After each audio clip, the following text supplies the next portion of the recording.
memenuhi ketentuan ayat 1.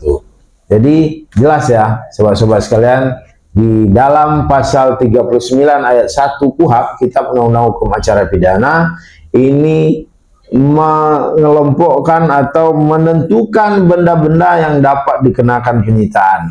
Secara sederhana dapat dipahami bahwa yang dapat disita itu adalah benda yang merupakan hasil dari kejahatan atau hasil dari suatu tindak pidana yang dilakukan.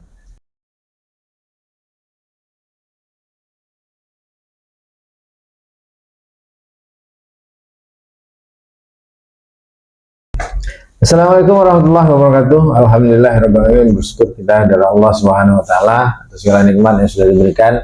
Sobat-sobat sekalian, bertemu lagi kita dalam channel Busri Putra Dodi, channel edukasi tentang ilmu hukum tentunya. Selamat beriring salam tidak bosan-bosannya kita kirimkan kepada junjungan alam besar Muhammad SAW. Mudah-mudahan di yaumil mahsyar Allah izinkan beliau untuk berikan syafaat kepada kita semua. Sobat-sobat sekalian, ada yang ramai pembahasan tentang dunia hukum beberapa hari ini atau di dalam bulan ini pasca Lebaran. Kasusnya tidak cukup aneh sebenarnya. Kasus di seputar lingkungan pengadilan, di mana ada beredar uang 60 miliar rupiah, luar biasa, dan menyebabkan Ketua Pengadilan Negeri Jakarta Selatan ditangkap oleh Kejaksaan Agung. Nah, ini sebenarnya kasus korupsi di negara Republik ini bukanlah sesuatu hal yang mengherankan atau sesuatu hal yang baru, yang inovatif, tetapi ini adalah sesuatu keadaan yang jamak yang terjadi saban hari, yang tidak asing lagi di telinga kita. Nah, maka kita sebagai seorang praktisi hukum cukup cukup prihatin juga dengan keadaan-keadaan hukum yang terjadi saat ini. Nah, yang akan kita bahas kali ini bukan masalah tentang kasus 60 miliarnya, tetapi dalam rentetan kasus yang 60 miliar kemarin, saya lihat di beberapa pemberitaan yang dimuat di berbagai media online dan media elektronik, juga media televisi, ada penyitaan beberapa unit mobil mewah dan sepeda motor, dan juga ada benda lainnya yang disita oleh Kejaksaan Agung milik salah satu pengacara yang menjadi tersangka dalam kasus suap 60 miliar tersebut. Sekarang yang perlu kita bahas, yang perlu diketahui oleh sobat-sobat sekalian, apa itu penyitaan dalam hukum pidana dan di mana diatur. Nah, sekarang saya akan bacakan tentang pengertian penyitaan. Jadi penyitaan itu diatur di dalam pasal 1 angka 16 atau poin ke-16 dari KUHP, Kitab Undang-Undang Hukum Acara Pidana, atau Undang-Undang Nomor 1 Tahun 1981. Apa bunyi dari atau pengertian yang diberikan oleh undang-undang tentang penyitaan? Penyitaan adalah serangkaian tindakan penyidik untuk mengambil alih dan atau menyimpan di bawah penguasaannya benda bergerak atau tidak bergerak, berwujud atau tidak berwujud, untuk kepentingan pembuktian dalam penyidikan, penuntutan, dan peradilan. Ini pengertian yang diberikan oleh undang-undang, tepatnya pasal 1 angka 16 KUHP, Kitab Undang-Undang Hukum Acara Pidana. Nah, apa yang bisa disita? Nah, penyitaan ini diatur lebih lanjut di dalam mulai dari pasal 38 KUHP sampai pasal 46 KUHP. Apa yang bisa disita? Ini yang paling penting untuk disimak, untuk agar diketahui oleh sobat-sobat sekalian. Yang bisa dikenakan penyitaan adalah pertama atau A, benda atau tagihan tersangka atau terdakwa yang seluruh atau sebagian diduga diperoleh dari tindak pidana atau sebagai hasil dari tindak pidana. B, benda yang telah dipergunakan secara langsung untuk melakukan tindak pidana atau untuk mempersiapkannya. C, benda yang dipergunakan untuk menghalang-halangi penyidikan tindak pidana. D. Benda yang khusus dibuat atau diperuntukkan melakukan tindak pidana. C.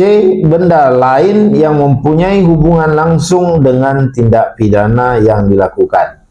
Ayat 2. Benda yang berada dalam sitaan karena perkara perdata atau karena pilot dapat juga disita untuk kepentingan penyidikan, penuntutan, dan pengadilan perkara pidana sepanjang memenuhi ketentuan ayat 1.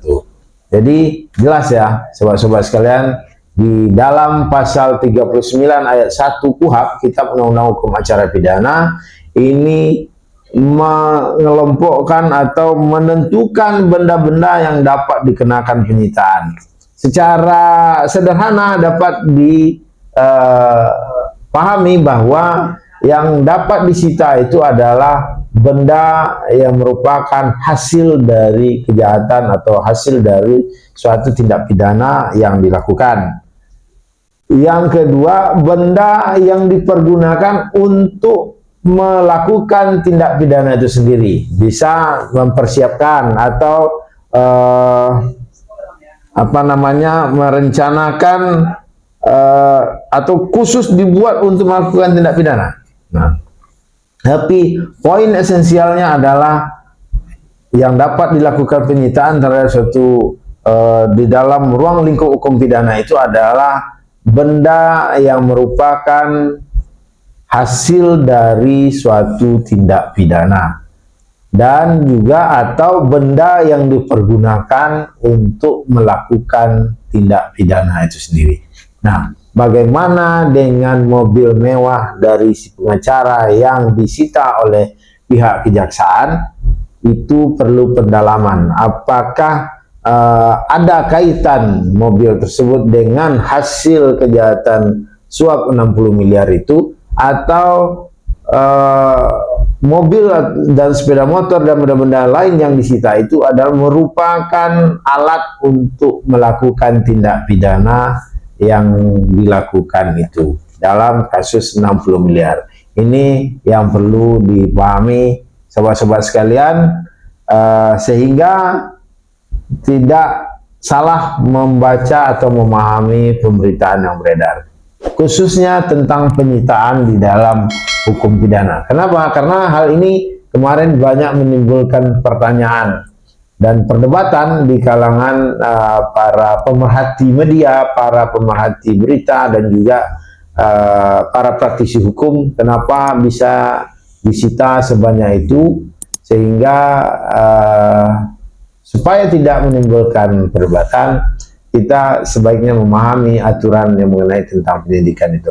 Nah, atau penyitaan maksudnya. Apakah penyitaan yang dilakukan oleh kejaksaan itu sudah sesuai dengan aturan hukum yang berlaku atau dengan peraturan perundang-undangan yang berlaku atau tidak? Silakan ditelaah, bandingkan apa yang dimuat di dalam berita itu dengan apa yang diatur di dalam pasal 39 KUHP atau Kitab Undang-Undang Hukum Acara Pidana. Sobat-sobat sekalian, dimanapun Anda berada, mudah-mudahan pengetahuan singkat yang saya bagikan ini bisa memberikan manfaat untuk sobat-sobat sekalian.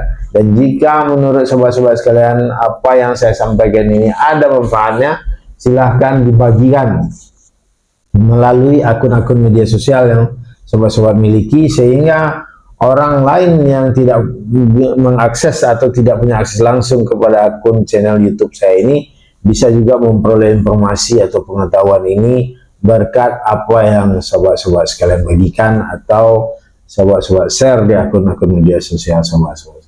Demikian, mudah-mudahan ada manfaat dan mudah-mudahan sobat-sobat selalu diberkahi dan dirahmati oleh Allah Subhanahu wa taala, dan selalu dilancarkan segala urusan yang menjadi hajat sobat-sobat sekalian.